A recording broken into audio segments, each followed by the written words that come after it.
계속해서 창조와 아브라함의 계약에 대한 말씀들을 저희가 보고 있어요. 창조에 대한 것을 보고 있는데요. 특별히 창세기 12장 2절과 3절 아브라함의 계약, 하나님께서 아브라함을 부르시고 내가 앞으로 이렇게 하나님의 구원의 역사를 사람들 통해서 이루어 나가실 것을 아브라함에게 언약해 주셨죠. 그것이 성경 전체에 흘러가는 가장 중요한 그런 척추와 같은 말씀이다 그랬습니다. 그 말씀이 창세기 12장의 끝이 아니라 창세기 12장부터 모든 성경에 흘러가고 있어요. 이렇게 크게 보는 성경에 그 그림이 있지 않으면 성경을 조각조각 이해해서 하나님의 큰 뜻을 보는데 어려움을 갖게 되죠. 그렇기 때문에 정말 아브라함의 계약, 모든 족속이 아브라함의 씨이신 예수 그리스도를 통해서 복을 받는 것과 하나님께서 이 아브라함을 통해서 이스라엘이라는 민족을 통해 하나님의 구원 계획을 연극과 같이 이 땅에서 보여주실 것을 약속해 주셨는데 그것이 정말 그렇게 흘러가고 있나 저희가 성경을 보고 있습니다. 성경은요 결국 이스라엘 백성들이 우리에게 예표적으로 또 영화의 예고편처럼 미리 보여준 구원을 입은 하나님의 백성이 어떻게 살아갈 것인가 하는 것을 저희에게 보여주었죠. 그러기에 애굽과 광야 가나안에 들어가는 이스라엘 백성들, 광야에서 애굽에서 바로의 그 소나기에서 벗어나서 참 자유를 얻었지만 광야에서 40년 동안 훈련을 받고 십자가 공병이 돼서 이 하나님의 땅을 하나님의 나라를 확장해 나가는 이 사람들의 모습을 구약에 이미 보여주셨어요. 항상 그렇지만 헌신자로서 하나님이 쓰실 사람들이 온전히 순종하는 사람들을 통해서 그렇게 하나님의 뜻을 이루어 나가시죠. 마태복음에 정말 아브라함의 계약이 흘러가는 것인가 하는 것을 저희가 또 살펴보는 것이었죠. 지난번에 그렇게 보았습니다. 그래서 예수님의 족보 속에서도 순수한 아브라함의 유대인의 피가 흘러가는 것이 아니라 온갖 이방 가나안 땅의 사람들의 피를 함께 그 족보 가운데 섞어 놓으셨어요.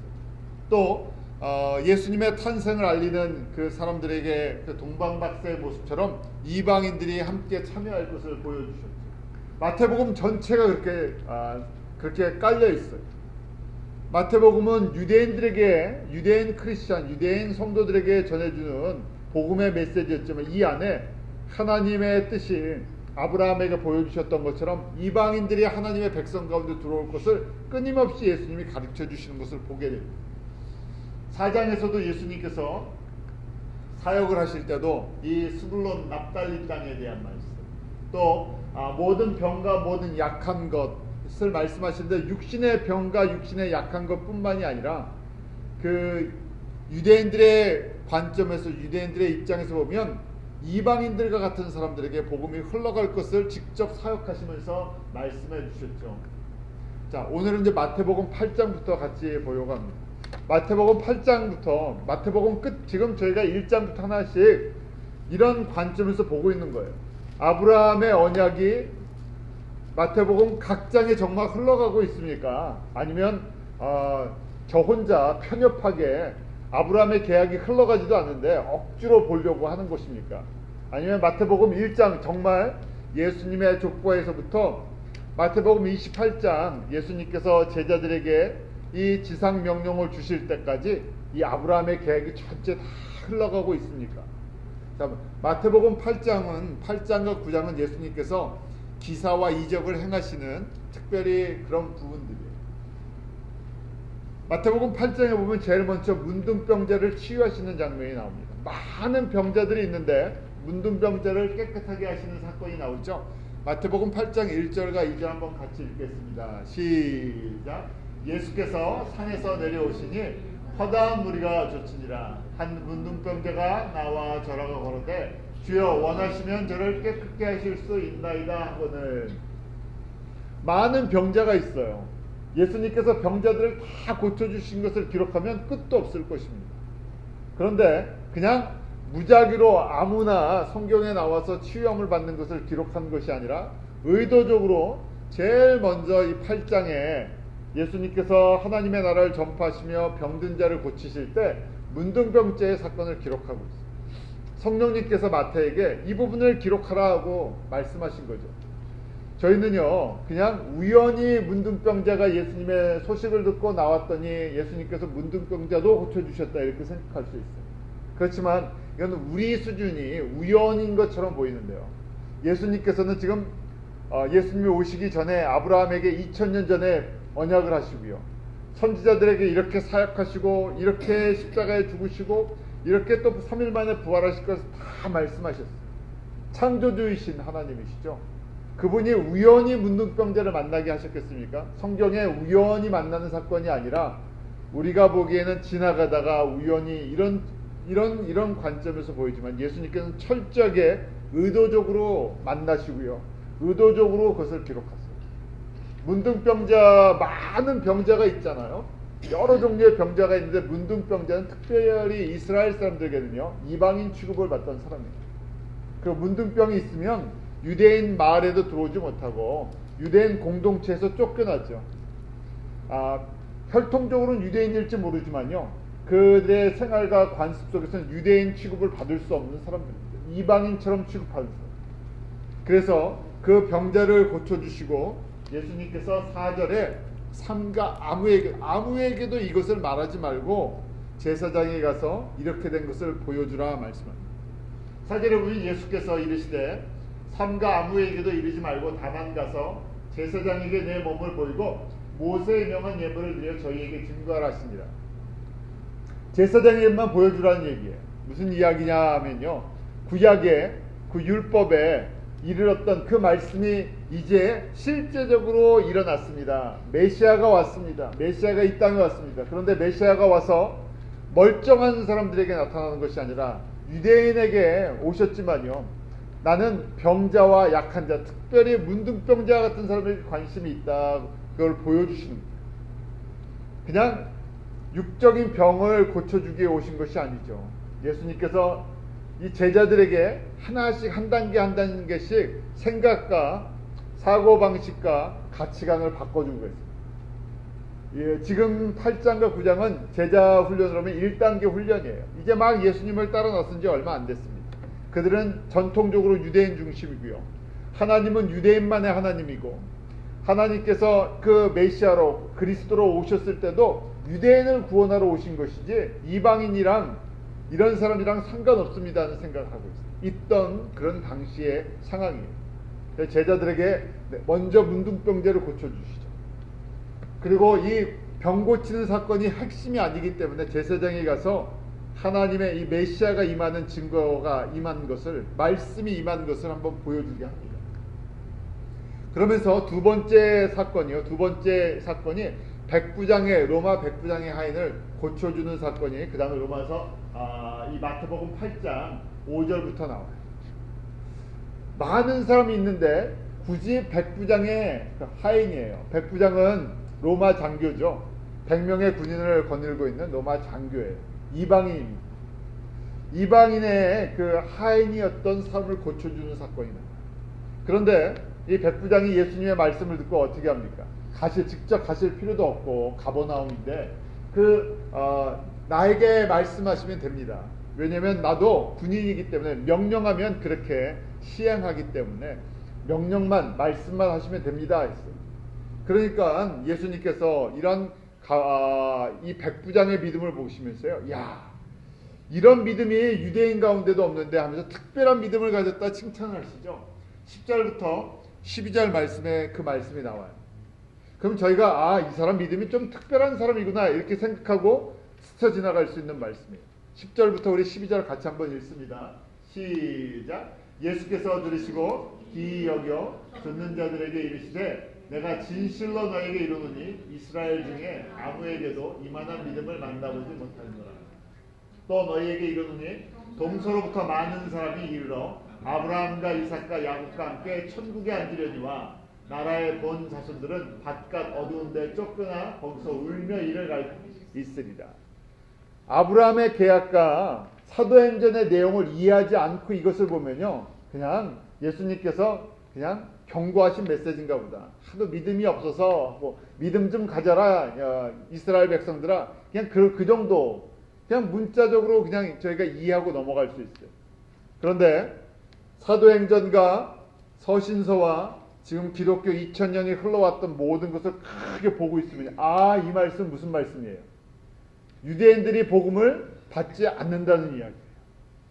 그래서 애초부터 제자들에게 너희들은 이스라엘의 하나님, 이 이스라엘의 메시아 그리스도가 유대인들만을 위해서 왔다고 생각하는데, 그런데 조금 시간 지나면 너희들 이제 깨달을 텐데 지금 깨닫지 못하지만 잘 들어두라는 얘기. 유대인들이 돌아오지 않는다는 얘기.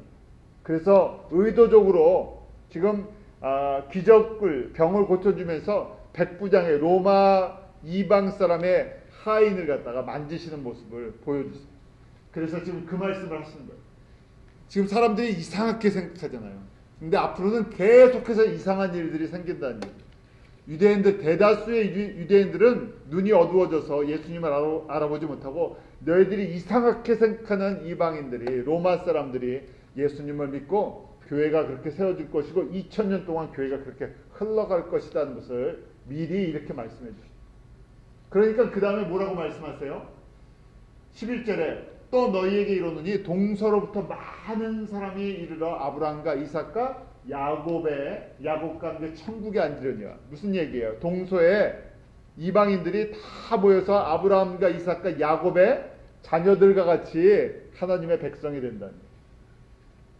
천국에 들어가는 사람들이 누가 먼저 들어간다고요? 이방인들이 동서에서 다 몰려들어서 천국에서 아브라함의 자녀들이다 하고 들어간다는 얘기예요. 무슨 이야기입니까? 창세기 12장 3절 말씀이에요. 아브라함을 통해서 모든 족속이 복을 받을 것이다 하고 언약해 주셨죠. 그러니까 이것이 지금 성경 전체에 하나님의 우연히 일어나는 것이 아니라 하나님의 무엇이라고요? 주권과 계획이라는 것이, 하나님의 구원 계획이라는 것이.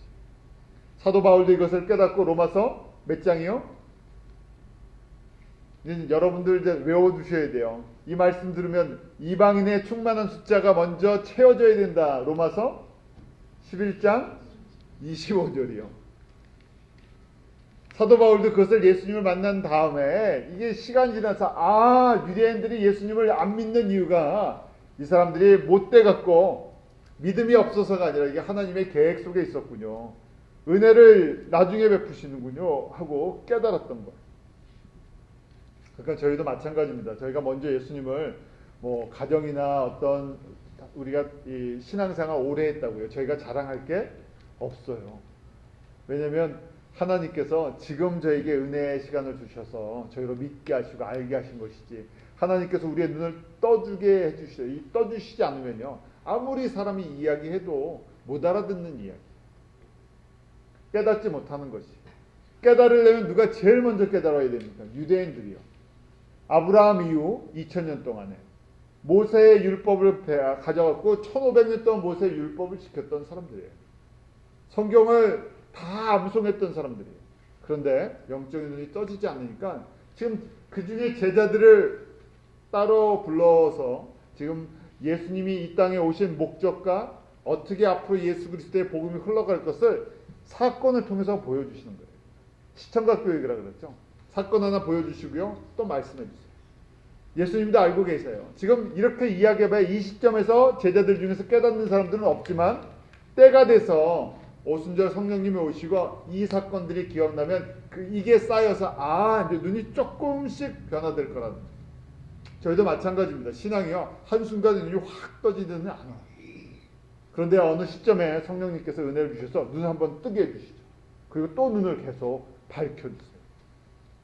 하나님의 말씀이 정리가 될 때 눈이 밝아집니다. 하나님의 말씀이 하나씩, 저희가 지금 이렇게 수요일 날 같이 말씀을 정리하고 공부하면서요, 이게 주님, 우리 기도하면서 주님 이 말씀이 좀 정리되게 해주십시오. 여러분들이 그래서 적기도 하시고 질문도 하시고 이걸 내 것으로 정리를 시키셔야 돼요. 그래야 일단 하나님의 말씀이 가장 중요하잖아요. 하나님의 말씀이 왜 우리에게 주어졌는지, 제자들에게 이렇게 지금 저희 마태복음 1장부터 28장까지 전체적인 메시지가 무엇인지를 저희가 이해할 수 있어요. 창세기부터 요한계시록까지가 전체적인 메시지가 왜냐하면 저자가 한 분이시기 때문에 기록된 날짜와 그 시기는 다르지만 목적은 같은 거예요. 전체가 같은 저자에 의해서 저희들에게 전달되었기 때문에 같은 의미가 전달되고 있어요. 그래서 가만히 보면요, 예수님이 하신 말씀을 누가 정리해서 해주고 있는 거예요? 사도 바울, 또 베드로가, 사도 요한.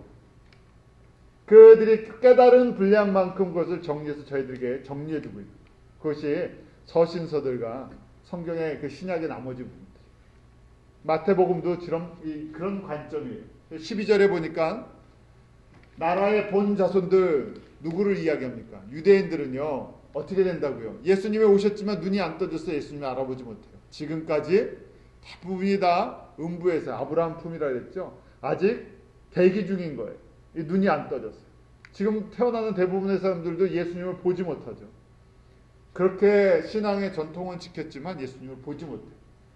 반대로 이방인들 동서로부터 온 많은 사람들이 먼저 하나님의 자녀가 되는 복을 누릴 것이다.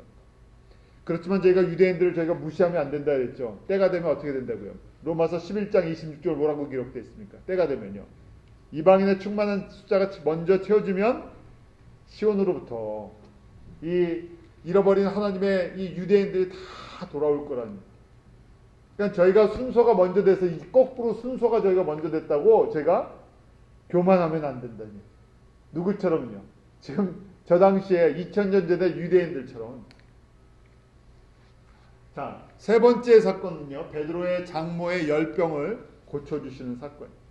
그러면서요, 예수님께서 이 수제자와 같은 앞으로 큰 이 사역을, 아브라함의 계획을 수행할 유대인 중에서 특별히 선택받은 하나님의 이 일꾼들에게 특별 은총을 베풀고 있어요. 그 가장 가까운 아내 또 그 어머니를 다 고쳐주시죠. 이 밸런스를 맞춰주세요. 아직 그릇이 되지 않은 제자들에게 큰 것만 보여주시는 것이 아니라 그러면서요 또 만져주시는 작은 부분들이 있어요. 네 번째 사건은요, 가다라 지방의 귀신 들린 자를 갖다 귀신을 쫓아내 주시는 사건이 나와요. 그런데 귀신 들린 사람이 얼마나 많습니까? 그런데 굳이 가다라 지방이라고 나와 있어요. 가다라 지방은요, 데가볼리라고 불리는데 갈릴리 동쪽 편에 있는데요. 갈릴리 지역의 동쪽 편인데 거기는 이방인들의 지역이에요. 그래서 지금 예수님께서 그냥 가신 게 아니라 이제 문둥병자를 고쳐주시고 그 다음에 백부장의 하인을 고쳐주시고 그리고 이제 이런 말씀을 하신 다음에 장소를 옮겨서 데가볼리 이 가다라 지방인 이방인들이 주로 사는 지역으로 옮기신 거예요. 그래서 이방인 지역에 가서 귀신 들린 사람을 만나서요, 그 귀신 들린 자를 쫓아내주시죠. 그 내용이 이 귀신 들린 영적으로 이 마귀에게 붙잡혀 있지만요, 이 귀신이 들렸지만요, 예수님이 누구신지를 볼 수 있는 눈이 있었죠. 마귀들도요 예수님이 누구신지는 알아요. 그런데 뭘 하지 않습니까? 회개하고 믿지는 않아요. 회개하고 돌아서지 않죠. 마귀는 끝까지 반역하고 배반하는 그 특성이 있습니다. 29절에 이렇게 고백을 해요. 8장 29절 한번 같이 읽습니다. 시작. 이의 소리가 하나님의 아들이여 우리와 당신과 무슨 상관이 있나이까? 때가 이르기 전에 우리를 괴롭게 하려고 여기 오셨나이까 하더니 하나님의 아들이여 고백하죠. 알기는 다 안다는 얘기예요. 저희는 신앙이요, 저희가 그냥 머리로 아는 것이 아니라 어디까지요? 마음으로 믿어 순종하는 데까지. 이 적용이 안 되면요, 성경 지식이 적용이 안 되면 어떤 의미에서 보면 모르는 게 더 날 때도 있죠. 교만하지는 않죠. 그러니까 이거는 저희가 머리로 알려고 하는 것이 아니라 마음으로 믿어 내가 순종하려는 거기까지. 신앙은요 순종을 통해서 나타나기 때문에. 자, 지금 가다라 지방이라고 그랬습니다. 지금 한번 지도를 한번 보세요. 게네사렛, 벳세다, 그 다음에 벳세다 평원, 가버나움 이렇게 있죠. 거기 갈릴리 호수 동네가 있는데 거기서 이 밑으로 요단강이 흐르잖아요. 그래서 갈릴리 호수 오른쪽인데 이쪽은 절벽 지역이에요. 절벽 지역. 높이 있다가 절벽이 뚝 떨어져요. 그 지역이 지금 가다라, 거라사 그 넓게를 데가볼리 이렇게 이야기하는 거예요. 성경에서 저희 성서에서요. 가다라 지방 아니면 거라사 지방에 갔다가 무덤에서 귀신 들린 자를 만나신 거죠.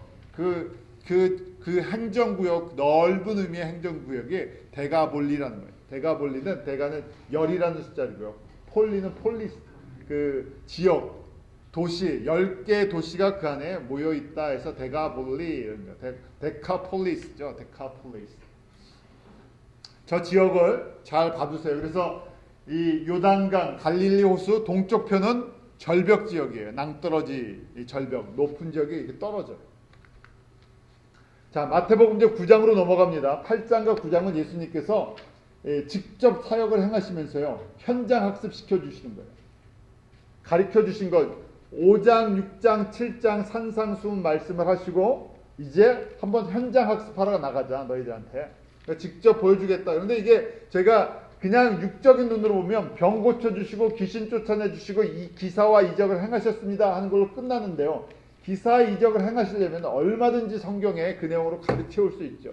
그것이 아니라 기사와 이적을 통해서 내가 하나님의 아들인 것과 하나님의 뜻이 예수님이 이 땅에 오신 것이 무엇인지 제자들에게 초기로 1차적으로 제자 훈련을 시켜주시는데 오신 목적이 무엇을 이루기 위해서요? 아브라함의 계약이 이루어지는 순서로 간다는 거예요. 자, 9장에 들어와서요. 다시 중풍병자가 나와요. 중풍병자의 사건이 나오죠. 중풍병자도 마찬가지입니다. 그냥 단순하게 중풍병이라는 병이라고 생각하지만요. 이러면서 믿음으로 말미암아 하나님의 아들 예수님이 제사하는 권세가 있는 것을 저희들에게 보여주세요. 그 제사하는 것이 누구에게 흘러가는 것인가? 유대인들과 이방인들까지. 그래서 이제 두 번째 사건을 보면 마태를 부르세요. 9장 9절이죠. 마태를 부르시는 제자로 부르시는 장면인데요. 9장 9절 한번 같이 읽습니다. 시작. 예수께서 거기서 떠나 지나가시다가 마태라 하는 사람이 세간에 앉은 것을 보시고 이르시되 나를 조치라 하시니 일어나 조치니라. 마태는 직업이 무엇이라고요? 세리예요. 세무공무원이라고요. 한국에서는 세무공무원, 미국에서는 IRS 직원이죠. 미국도 그렇고 한국도 그렇고 세무공무원 하면 직업은 괜찮아요. 직업은 괜찮은데 저희가 보는 눈이 있죠. 일반 사람들이요. 세무공무원 하면 가깝기 하기에는 먼 좀 사람들이에요. 그렇잖아요. 저 당시에도 식민지였으니까 누구 편에 섰어요? 로마 편에 선 사람들. 그래서 자기 백성들의 돈을 뺏어서 로마 황제에게 바치는 것처럼 보여요. 일제시대 때 누구라고요? 매국노 같은 사람들이에요. 기분이 좋습니까? 안 좋죠. 유대인들이 보기엔 저 사람들은요, 이방인보다 더 나쁜 사람들이에요. 이방인 취급하는, 그래서 대표적으로 이방인 취급하는 두 종류의 사람이 있죠. 세리와 창녀들. 창기와 세리는 그렇게 취급했어요. 이방인이다 그러는 거예요. 너희들 유대인의 피를 갖고 있어서 너희들은 우리는 상대도 안 한다. 그런데 예수님께서요, 의도적으로 누구를 부르세요? 세간에 앉아있는 이 세금을 걷는 마태를 부르세요. 그리고 첫 번째 복음서인 이 마태복음을 이 마태에게 기록하게 하세요. 무슨 의도를 갖고 계세요? 너희들이 이방인 취급하는 사람들을 통해서 이 복음이 이방인들에게 먼저 퍼져갈 것이다. 너희들 고상하다고 생각하는 사람들이 더 영적으로는 눈이 안 떠질 것이다. 선민이라고 chosen people이라고 생각했던 유대인들, 하나님의 백성이라고 2000년 동안 특수 계층이라고 생각했던 그 사람들에게 은혜의 문이 먼저 안 열린다는 얘기죠. 그러니까 저희가 주님 앞에서 항상 겸손해야 돼요. 내가 예수님을 아는 것, 예수님을 섬기는 것, 이게 그냥 내 의지, 내 열심으로 되는 것이 아니라 전적인 무엇이라고요? 주님의 은혜라는 거예요. 전적인 주님의 은혜야 저희가 뭐가 할 게 없어요. 자랑할 게 없어요. 섭섭할 것도 없고요. 100% 은혜로 내가 주님을 알고 100% 내가 살아가는 것이 주님의 은혜고, 섬기는 것도 주님이 주신 은혜고, 특별히 아브라함의 계약을 깨닫는 것이 주님의 특별한 은총을 받은 것이고, 여기에 참여하고 여기에 기도하고 이걸 위해 물질을 쓰고 내 재능을 쓸 수 있는 것 뭐라고요? 100% 주님의 은혜예요. 그러니까 저희가 다 하고도 자랑할 것이 없어요. 이렇게 해야 주님께서 기뻐하신다니. 세 번째, 지금 마태복음 9장의 세 번째 사건이에요. 세 번째는 12해를 앓은 혈루증 앓은 여인의 이야기가 나옵니다. 한번 마태복음 9장 20절 21절 같이 읽습니다. 시작. 12해를 혈루증으로 앓는 여자가 예수의 뒤로 와서 그 겉옷가를 만지니 이는 제 마음에 그 겉옷만 만져도 구원을 받겠다 하니라. 별의별 병이 다 나오는데요. 저희가 보면 정말 예수님께서 병자를 다양한 병을 고쳐주셨구나 하는데 가만히 보면 특징들이 있는 것이에요. 12년을 이 혈루증이다. 그러니까 하혈한다는 것이죠. 그냥 현대병으로 하면 일종의 병이 있겠지만요. 유대인들은 저 병 원인을 모르니까 피를 흘리는 병이다 그러면 무슨 사람으로 취급합니까? 부정한 사람, 불결한 사람 취급해요. 그래서 모든 예배나 제사나 유대인의 종교 행위에 참여하지 못하게 쫓아내버립니다. 정결법에 문제가 있다는 얘기예요. 부정하다, 더럽다고 생각했어요.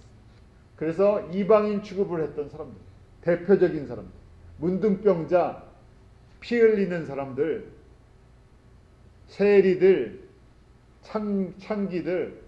그런데 예수님의 족보에 보는 것처럼 예수님의 족보에 그런 여자들이 들어가 있고요. 또 예수님의 제자들 속에 이런 사람들이 들어가 있고요.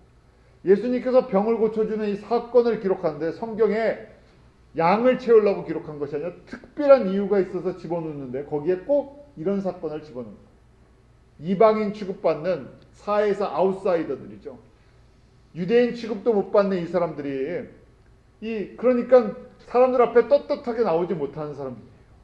조용히 예수님가에 와서 옷만이라도 잡으면 내가 치유함을 받을 것 같다 해갖고 그 뒤에서 옷을 갖다가 들킬까 하고 옷을 이렇게 잡는 사람, 그 정도의 사람이에요.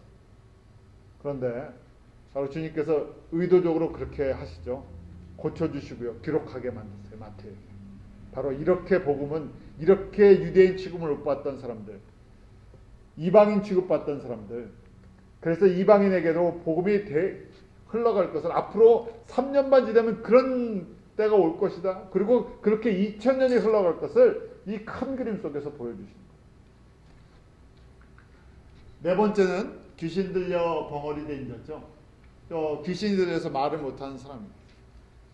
그리고 이제 마태복음 10장에 보면요. 예수님께서 제자들에게 이렇게 이제 8장, 9장에 한번 현장 학습하시고요. 10장에서는 제자들을 1차적으로 파송하시는 이스라엘 동네에다가 전도훈련을 보내시는 장면이 나와요. 10장 1절 한번 같이 읽습니다. 시작. 예수께서 그 12제자를 부르사 더러운 귀신을 쫓아내며 모든 병과 모든 약한 것을 고치는 권능을 주신다. 진짜는 언제 보내세요? 사도행전 2장 때. 사도행전 예수님께서 십자가에 죽으시고 부활하신 다음에 성령님이 오셔서 이제 진짜 파송돼서 사역을 하죠. 지금은 이제 훈련하는 것인데요. 훈련하는데 예수님께서 이렇게 말씀하세요. 10장 5절 6절에 보면 이방인의 길로도 가지 말고 사마리아인의 고래도 들어가지 말고 차라리 이스라엘 집에 잃어버린 양의 이걸 하라. 그럼 그 사도행전 말씀이랑 마태복음 28장 말씀이랑 다르지 않습니까? 그런데요. 예수님이 이렇게 말씀하시는 의도를 이해해야죠. 왜 그렇겠습니까? 아직 너희들 수준이 그 수준이 앞으로 이제 전부 이방인들에게 땅까지 가야 되는데 마태복음 28장에 지금 마태복음 9장이 1차 제자훈련이 끝난 거예요. 너희들 수준이 요 수준이니까 요거 한번 해봐라 하는 거예요. 아직 오순절 성령님이 임하시지도 않았어요. 그러니까 일시적인 권능을 조금만 주시는 거예요. 가서 한번 해봐라. 가서 경험하고 나면 그 다음에 내가 플러스 이제 또 재교육을 시켜주시겠다는 거예요. 직접 한번 부딪혀보게 하세요. 그래서 그 표현이요. 이 안에 깔려 있잖아요. 그냥 이스라엘 동네로 가라고 말 안 하셔도 이스라엘 동네로만 가요. 사마리아 동네에 가겠습니까? 안 가요. 말씀 안 하셔도 거긴 안 가요. 안 갈 동네를 못하러 이야기하시겠어요. 나중에는 가야 할 거라는 거예요. 너희들은 지금 깨닫지 못하는데 그냥 말씀해 주신 거예요. 지금 너희들 수준은 이렇지. 그냥 내 민족, 내 교회, 내 가정 여기까지 보지. 그래 거기서부터 한번 해봐라. 그렇지만 때가 되면 지금 이 뉘앙스가 깔려 있죠. 사마리아 땅에도 가야 되고 그 다음에 이방인의 길에도 가야 한다는 거예요. 그래서요 16절에 보면 예수님께서 보라 내가 너희를 보냄이 양을 이리 가운데 보낸가 같도다. 그러므로 너희는 뱀같이 지혜롭고 비둘기같이 순결하라. 앞으로 이 팔복에 마음이 청결한 자같이 이제 내 마음을 품으면 어떤 일을 당할 것인지를 이 안에 깔아주겠어요. 그 참 재밌어요. 성경을요 이렇게 다양한 각도 이 전체를 보면서 전체 큰 그림을 보고 이 성경을 보아야지 성경이 진짜 좀 진짜 재미가 있어요. 무슨 말씀인지 이해가 되니까. 예수님이 말씀하시는데요. 예수님이 항상 이렇게 이런 걸 이렇게 살짝 깔고 말씀을 하세요. 어린아이 다루듯이요. 이미 뭐 제자들이 장성한 사람들이면 영적으로 보면 어린아이잖아요. 꼭 처음 이 초등학생 다루듯이 그렇게 살살살살 다루세요. 그러면서 하시고 싶은 말을 거기다가 싹 집어넣으세요. 그래서 내가 너희를 보내는데 지금 이 양을 이리 가운데 보내는데 근데 진짜는 너희들 순결해야 된다. 지금은 이게 뭐가 뭔지 몰라서 이러지만 나중에는 순결하지 않으면 어떻게 된다고요? 하나님의 나라의 영광을 위해서 제대로 일 못한다는 거예요. 성령 충만하고 쓴뿌리가 정리가 되지 않으면 내일 한다고 하면서 딴 일 하면서요. 뭐가 되겠습니까? 양이 아니라 이리가 양을 잡아먹는 사건처럼요. 너희들이 거꾸로 속이 시커매면 어떻게 된다고요? 멀쩡한 하나님의 자녀들 잡아먹는다는 거예요. 앞으로 그렇게 될 걸 말씀하시죠. 기독교 2000년 역사를 이 안에 깔려 있어요. 사실은 이 당시 이리 같은 사람들이 누구예요? 지금 예수님께서 요 문자적으로 보면요. 지금 제자들은 양이에요. 그 다음에 어디로 가라 그랬어요? 이스라엘의 집으로 가라 그랬는데요. 이스라엘 집에 보면 누가 지키고 있다고요? 이리들이 지키고 있다는 거예요. 물론 이리는 마귀나 마귀의 세력을 이야기하겠죠. 근데 이리 역할을 하는 사람들이 누구예요? 유대인 제사장들, 바리새인들, 외식하는 사람들이 이리 역할을 하고 있다는 거예요. 누굴 잡아먹으려고요? 양들을 잡아먹으려고요. 그런데 옷은 뭘 입고 있어요? 양의 옷을 입고 있다는 거예요. 이거 2000년 전에만 그랬습니까? 계속 이런 모습이 있다는 거예요. 그래서 어디가 양이 돼야 돼요? 속사람이 양이 되라는 얘기예요. 비둘기가 되라는 얘기예요. 근데 속사람이 그냥 이리로 그냥 그대로 이리가 있어갖고요. 거꾸로 잡아먹을 생각하죠. 그러면서요. 17절 18절에 이렇게 말씀하시는 거예요. 우리 17절 18절 같이 읽습니다. 시작. 사람들을 상가라. 저희가 너희를 공회에 넘겨주겠고 저희 회당에서 채찍질하리라. 너희가 나를 인하여 총독들과 임금들 앞에 끌려가리니 이는 저희와 이방인들에게 증거가 되게 하려 하십니다. 지금은 일어나지 않았어요. 이방인에게 가지도 말고 사마리아 땅에 가지도 말고 지금 하는데 지금은 잡는 사람도 없어요. 인기가 올라갈 때죠. 근데 앞으로 예수님께서 십자가 사건 이후에 성령님이 오시면 지금 사도행전의 말씀을 지금 해주고 계시죠. 저희가 사도행전을 모르면 이게 무슨 말씀인가 그러는데 사도행전 보면 이 일을 당해요. 서신서를 보면 다 이 일을 당할 거예요. 지금 너희들은 이스라엘 사람들에게 가고 대접받고 지금 칭찬받는데 때가 되면 임금들과 이방인들 앞에 증거가 되기 위해서 그렇게 너희들 끌려가면서 고통받고 핍박받을 것이다. 이게 누구 뜻이라고요? 하나님의 뜻이에요. 하나님의 계획이라는 것이. 그래서 복음은 누구에게 흘러갈 것이라고요? 너희가 가지도 않는 사마리아 땅과 이방인에게도 흘러갈 것이다 하는 것. 예수님께서 왜 이 말씀을 하셨는지 저희가 요 당시 요 말씀만 보면 내 민족 전도부터 해야 되는군요. 이렇게 생각해요. 그러고 나서 마태복음 11장부터 20장에도 계속 이 메시지가 흘러가고 있어요. 한 군데 또 볼까요? 마태복음 11장이에요.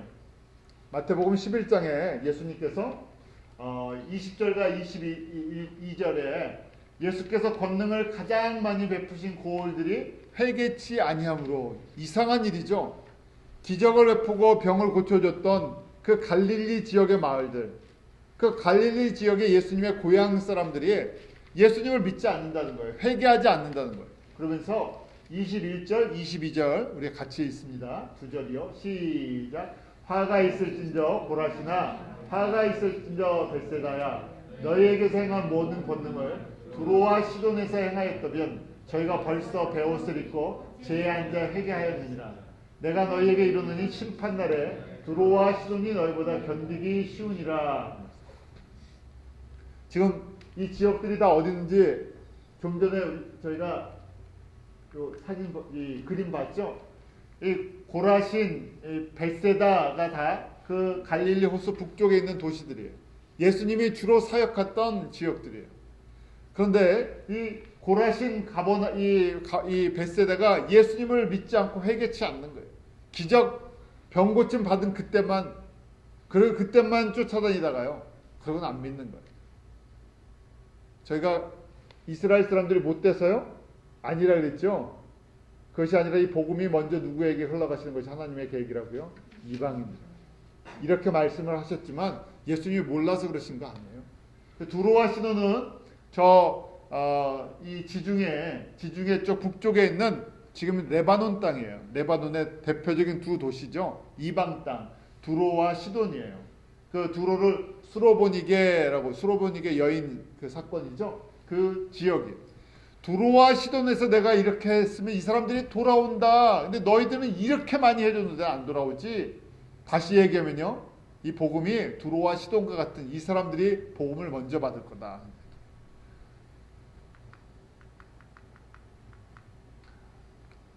자, 그러고 나서요 12장에 가면 이제 11장에 이렇게 말씀하시고 또 12장에 그 바리새인들이 예수님한테 당신이 하나님의 아들이면 표적을 보여달라 그러죠. 그러니까 예수님께서 나는 요나의 표적뿐이 보여줄 것이 없다고 말씀을 하세요. 그러면 그냥 예수님께서 요나가 물고기 뱃속에 들어갔다 3일 만에 살아나는 것처럼 죽었다가 살아나는 사건을 말씀하시는 것이구나. 이거 첫 번째예요. 근데 두 번째, 굳이 요나서를 구약에 집어넣으면서요, 요나의 표적이라고 하시는 것이, 요나는 예수님의 구원을 이루는 표상이라는 얘기예요. 그림자였다는 거예요. 요나가 어디를 가라 그랬는지 말을 안 듣고 도망치다가 물고기 뱃속에 잡힌 거예요. 니느의 성에 가라고. 아수르에 있는 이방인의 대표적인 도시에 가서 누구에게 회개의 메시지를 전하라고요. 이방인들, 아수르에 사는 그 사람들에게, 아시리아 사람들에게 회개의 메시지를 전하라니까 싫다고 어떻게 했어요? 도망치다가 다시스로 도망치다가 뭐가 됐습니까? 물고기 밥이 됐어요. 그러니까 예수님께서 요나의 표적을 보여주신다는 얘기는 뭐냐면, 너희들 유대인들아, 내가 지금 죽었다가 살아난 부활의 사건을 미리 이미 요나를 통해서 보여준 거고, 그 다음 너희들이 뭐처럼요? 요나처럼 민족주의 때문에 눈이 어두워져서 어디에 안 간다고요? 이방인 지역으로 안 갈 거라는 걸 가르쳐 주시죠. 가야 하는데 불순종할 거. 너희들은 이방인들이 하나님의 백성이 된다는 거 안 보이지? 못 볼 거다. 저희가요, 이 말씀을 들으면서요, 이렇게 예수님께서 마태복음 전체를 통해서 제자들에게 이렇게 심도 있게 가르쳐 주셨구나 하는 것을 이제 깨달아요. 관심이 거기에 있으시기 때문에. 우리가 사역을 한다 그러면요, 우리가 하는 모든 사역의 초점은 결국 이 예수님의 복음이 어디까지요? 복음이 들어가 있지 않는 사람들에게 맥시멈 전해주는 것이 그게 사역이에요. 그 일을 하기 위해서 저희가 여러 가지 사역들이 있으니까 거기에 한 부분을 감당할 뿐이에요. 기도하시는 분은 기도로, 운전하시는 분은 운전도, 성경을 가르치시는 분은 가르치는 거로, 번역하는 분은 번역하는 걸로, 물질을 벌어갖고 헌금하시는 분은 그 목적으로. 하나님께서 한 사람한테 다 주시지 않잖아요. 다 주셨으면 좋겠어요. 다 받았으면 좋겠어요. 30가지 은사도 다 받고 물질도 그냥 막 그냥 뭐 손만 대면 뭐 마이다스의 손요. 뭐 손만 대면 다 잘 되고요. 기도만 하면 하늘문이 막 열리고요. 그냥 메시지만 전하면 수천 명이 모여서 그냥 막 변화를 받고요. 아, 그렇게 했으면 얼마나 다 좋겠습니까? 그런데 슈퍼맨을 만들지 않으시죠? 사람을 슈퍼맨을 만들려고, 사람을 영웅을 만들려고 하시는 것이 아니라요. 맥시멈 함께 연약한 사람들이, 이렇게 버림받았던 것 같은 사람들이 예수님에 대해서, 창조주에 대해서 눈을 뜨고요. 같이, 우리같이 동병상련자, 우리같이 이런 사람들이 아직도 저 바깥에 있군요. 그거 보고 나에게 주신 것이 저 사람들을 섬기라고 주신 거군요 하고 섬길 수 있는 대로 섬겨드리면 그 주님께서 원하시는 거예요. 마태복음도 그렇게 써주신 거예요. 그런데 마태복음을 이 조각조각 인간적인 눈으로 보니까요, 딴수 이걸 읽고 자꾸만 다른 이야기를 하는 거예요. 다른 이야기 하려고 해도 할 얘기가 없어요. 이거 전체를 보고 나면요, 창세기 12장의 내용을 보고 전체를 한번, 창세기 12장의 이 언약을 보고 가지고 전체를 보면요, 딴 이야기를 할 게 없어요. 그거 확인하는 시간일 뿐이죠. 마태복음 15장입니다. 빨리빨리 넘어가. 여러분들이 나머지는 다 집에서 계속 읽어보세요. 15장에 보면 저희가 잘 아는 수로보니게 가나안 여인의 그 사건이 나와요. 가나안 여인의 딸이 이 귀신 들렸죠. 자, 15장에 보면 두로와 시돈 지방으로 갔어요. 일부러 아까 저희가 봤죠? 이방인 땅으로 가시는 거예요. 두로와 시돈에. 그랬더니 거기 가서 누구를 만나세요? 한 여자를 만나는데 그 지역 여잔데요. 딸이 어떻게 됐다고요? 귀신이 들렸어요. 그러니까 일부러 예수님께서 냉정한 척, 못 들은 척 하면서요. 왜 그러겠습니까? 제자들 때문에 그래요. 목적은 제자 훈련 시켜주시는 데 있어요. 제자들은 이방인을 갖다가 정말 이방인이랑 상대도 안 하고요. 예수님이 이방인 때문에 오셨다는 생각조차도 하지 않고 있어요. 그러니까 예수님께서 그 식사하시는 자리에서 이 여인이랑 같이 이야기를 하는 모습을 보죠. 그 여인이 와서요. 15장 25절이에요. 여자가 와서 예수께 절하며 가로되 주여 저를 도우소서. 26절 대답하여 가로되 자녀의 떡을 취하여 개들에게 던지면 마땅치 아니하니라. 예수님께서 아주 냉정하게 얘기하는 것처럼, 아니 나는 내 백성 내 자녀들에게 떡 주러 왔는데 내 떡 부스러기 이 떡을 취했고 이 뭐라고 얘기해요? 이방인을 갖다가요 개라고 얘기해요. 저희가 들으면 우스운 소리 같지만요, 예수님의 제자들은 옆에서 듣고 뭐라고 얘기했어요? 요 이야기를 듣고, 요 이야기를 예수님의 제자들이 같이 앉아 있는데 지금 훈련을 시키는 목적은 제자들 때문에 이 사건을 지금 보여주시는 거예요. 제자들은 이야기를 듣고 뭐라고 생각하겠습니까? 맞습니다. 아, 우리 예수님 말씀도 참 잘하시네. 저 사람들은 다 죄송합니다. 그냥 성경에 나온 단어를 그냥 쓸게. 개들입니다 하고 생각하는 거예요. 누가요? 예수님의 제자들, 유대인들은요, 이방인, 여자 이런 사람들 전부 개 취급했어요. 그래서 제가 다 그런 건 아니고 유대인 뭡니까? 오소도스 유대인들이요. 지금도 유대인들, 아주 정통 유대인들은요, 말은 안 하지만 이방인들을 보면서 무슨 생각한다고요? 개라고 생각하죠. 그러니까 이방인에게 사기친 게 아니라 뭐 한 거예요? 개가 먹는 거 조금 뺏어 먹은 것뿐이 안 돼요. 그게 죄의식이 없다는 얘기예요. 이방인이 어떻게 되는 거에 대해서 별 죄의식이 없다는 얘기예요. 개 취급을 하니까. 사람 취급을 안 하니까. 그러니까 제자들이요, 옆에서 이 얘기를 듣고 어떻게 했겠어요? 속이 좀 시원했어요. 아유, 예수님도 우리 속을 아시는구나. 왜 저 이상한 여자랑 섞어서 얘기할 필요도 없는데. 그런데 그 다음에 뭐라고 말씀하세요? 여자가 27절 28절 우리 한번 같이 했죠. 시작. 여자가 가로되 주여 옳소이다마는 개들도 제 주인의 상에서 떨어지는 부스러기를 먹나이다 하니, 이에 예수께서 대답하여 가라사대 여자야 내 믿음이 크도다. 내 소원대로 되리라 하시니 그시로부터 그의 딸이 나으리라. 예수님이 듣고 싶은 메시지는 뭐예요? 이 여인이 하는 메시지예요. 제자들이 듣고 싶은 이야기는요, 예수님이 그 수준을 한번 얘기해 줬어요. 했더니 이 여인이요, 이렇게 얘기해요. 내가 여인이지만 나에게 부스러기 같은 은혜라도 주십시오.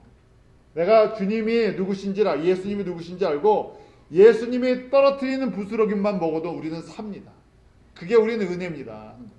그래서 내가 어떤 취급을 받는 것이 중요한 게 아니라 내가 하나님의 아들 예수 그리스도를 내 인생 속에서, 이런 인생 속에서 정말 사람들이 보기엔 어떤지 몰라도 비참한 인생 속에서 내가 예수님을 믿고 이 회복의 창조주를 만났습니다. 그러니까 예수님께서 거꾸로 예수님이 시원하신 거예요. 이거 보여주시려고 제자들에게 극단적인 상을 한번 보여주신 거예요. 그러니까 이 여인이 이렇게 고백을 하니까 예수님께서 뭐라고 말씀하세요? 내 믿음이 크도다. 내가 이 이야기를 누구에게서요? 제자들에게서 듣고 싶다니. 이 여인을 통해서 먼저 고백시키면서 너희들이 이렇게 고백을 해야지 누가 기쁘다고요? 내가 기쁘다니. 저희도 마찬가지. 이 메시지를 들으면서요. 예수님이 이렇게 우리가 이렇게 기도하고 이렇게 행동해야 예수님이 어떠시다고요? 시원하시다. 예수님의 관심이 어디에 있는지 저희가 지금 성경 공부 지금 창세기부터 사실은 마태복음까지 다 와버린 거예요. 창세기 하면서 여기 와버렸잖아요. 창세기부터 지금 마태복음까지 하시고 싶은 말씀이 뭐예요? 이방인에 내 자녀들이 있는데 누가 이방인에 그 흩어져 있는 내 자녀들에게 내 생명의 떡 좀 나눠줄래? 하는 거예요. 그럼 내가 시원하겠다는 거예요. 이거 하려고 내가 아브라함부터 시작해서 지금 4,000년이라는 시간이 흘러왔어요. 4,000년 동안 내가 이렇게 준비했는데 그런데 사람들이 약점이 있다는 얘기예요. 무슨 약점이요? 나에게 내 가까운 사람들, 내가 좋아하는 사람에게만 떡을 주려고 한다. 나랑 이해관계가 있는 사람들에게만 떡을 주려고 한다. 그 다음에 예수를 믿어도 다 이 속이 1위인 속을 갖다 감추면서 양처럼 하는 바리새인들처럼 신앙생활 하려고 합니다. 그러니까 제자들에게 특별한 은혜를 주면서 지금 제자 훈련시켜 내가 이 소식을 이런 고백을 이런 삶을 내가 듣기를 원한다. 마태복음 20장에 보면 이제 계속 흘러갑니다. 마태복음 20장에는 포도원 품꾼의 비유가 나오죠. 그래서 거기 보면 오전 3시라고 했는데 오전 9시예요. 오전 9시에 저희가 인력시장, 여기 스페니쉬 일하는 사람들 하루 요새 얼마 줍니까? 120불 주나요? 그 아침에 가면 쫙 있잖아요. 프로싱에도 있고 뭐 여기 힐사이드에도 있고 그러는데, 자, 정상적으로 보면 아침 뭐 9시부터 6시까지 이렇게 일하면 하루 120불 주는 거예요. 그래서 지금 예수님께서 포도원 주인이신데 일꾼을 구하러 나가셨어요. 아침 9시에도. 그렇죠. 아침 9시에. 그 다음에 점심 12시에도, 오후 3시에도, 오후 5시에도. 아니, 오후 5시면 이제 1시간만 일하면 해가 지는데요. 그런데 뭐라고 약속하시냐면 우리 집에서 일하면 120불 줄게. 똑같이 말씀을 하시고. 그래서 이 목적이 뭔가 보면요. 일찍 부름을 받았던, 나중에 부름을 받았던 누가요? 상 주시는 분은 우리 예수님이신데요. 이 말씀을 하세요. 20장 12절에 보면 나중 온 사람들이 1시간만 일하고 120불 받으니까 처음에 아침부터 와서 일한 사람이 컴플레인하죠. 우리는 하루 종일 일했는데, 우리는 8시간 일했는데 왜 우리는 120불입니까? 그러는 거예요. 그래서 이 예수님께서 뭐라고 말씀하냐면 13절에 주인이 그 중에 한 사람에게 대답하여 가로되 친구여 내가 내게 잘못한 것이 없노라. 내가 나와 한 데나리온의 약속을 하지 아니하였느냐. 내 것이나 가지고 가라. 나중 온 이 사람에게 너와 같이 주는 것이 내 뜻이니라. 말도 안 되죠. 저희가 보면요, 1시간 일한 사람한테 120불 주는 게 내 뜻이다 그러는 얘기예요. 무슨 이야기입니까? 유대인이 아니라 지금 처음에 부름받은 사람들이 유대인이에요. 나중에 저희 문 닫을 때 부름받은 사람이 저희들이죠. 지금 저희들이 그 시대에 살고 있잖아요. 뭐 인생의 문을 닫을 때가 됐던, 예수님 오실 때 가까웠던, 제가 지금 막차 탄 사람들이에요. 그런데 예수님의 뜻은 무엇이라고요? 일해서 주는 게 아니라는 거예요. 구원의 은혜는요, 하나님의 은혜는 일했기 때문에 주는 것이 아니라 주고 싶어서 주신다는 얘기예요. 안 불러주면 소용없지. 아침 6시에 나온다고 꼭 일하는 사람 다 일자리 있습니까? 아니에요. 누가 불러줘야 돼요? 주인들이 불러줘야 그날 일할 수 있어. 유대인들이나 마지막 지금 문 닫기 전에 부름을 받은 저희나 예수님께서 우리에게 생명과 하늘의 영광을 주시려고요, 예수님의 주권을 가지고 불러주신 거예요. 그러니까 그걸 깨달으면 유대인이라고 뭐라고 얘기하니까 감사뿐이 없죠. 안 불러주셨으면 아무 은혜도 없고 생명도 없고 영광도 없어요. 저희도 마찬가지예요. 저희가 10살에 부름을 받았던 모태신학이든 60세에 부름을 받았던, 지금부터 1000년 전에 복음을 들었던 5년 전에 복음을 들었던, 저희는 특별히 그러니까요, 여기 메시지 보면 언제 때 사람이에요? 저녁 5시에 부름 받은 사람들이죠. 한국 사람들. 할 말이 없어요. 그런데도 누구처럼 상을 주시겠다고요? 아브라함처럼 상을 주시겠다고. 그러니까 저희는 이 복의 복을 받는 사람들이죠. 그러면서 예수님께서 유명한 말씀을 하세요. 27절, 28절. 이 말씀이 주시는 메시지예요. 지금 이 비유 속에서. 27절, 28절 같이 읽습니다. 시작. 너희 중에 누구든지 으뜸이 되고자 하는 자는 너희 종이 되어야 합니다. 인자가 온 것은 섬김을 받으려 함이 아니라 도리어 섬기려 하고 자기 목숨을 많은 사람의 대속물로 주려 합니다. 단지 품삯 주는 것이 아니라 예수님께서 생명 모든 것을 다 주시기 위해서 오셨다는 거예요. 그래서 누구든지 천국에서 높은 사람이 되고 싶으면 어떤 사람이 되라고요? 종이 돼서 자기를 희생하면서 예수님이 걸어가신 이 길을 따라가야 할 것이라는 거예요. 제자들에게 앞으로 이제 2년이 지나면 너희들이 이런 삶을 살아야 한다는 것을 가르쳐 주시고요. 저희들에게도 마찬가지죠. 이게 제자 훈련의 목적이에요.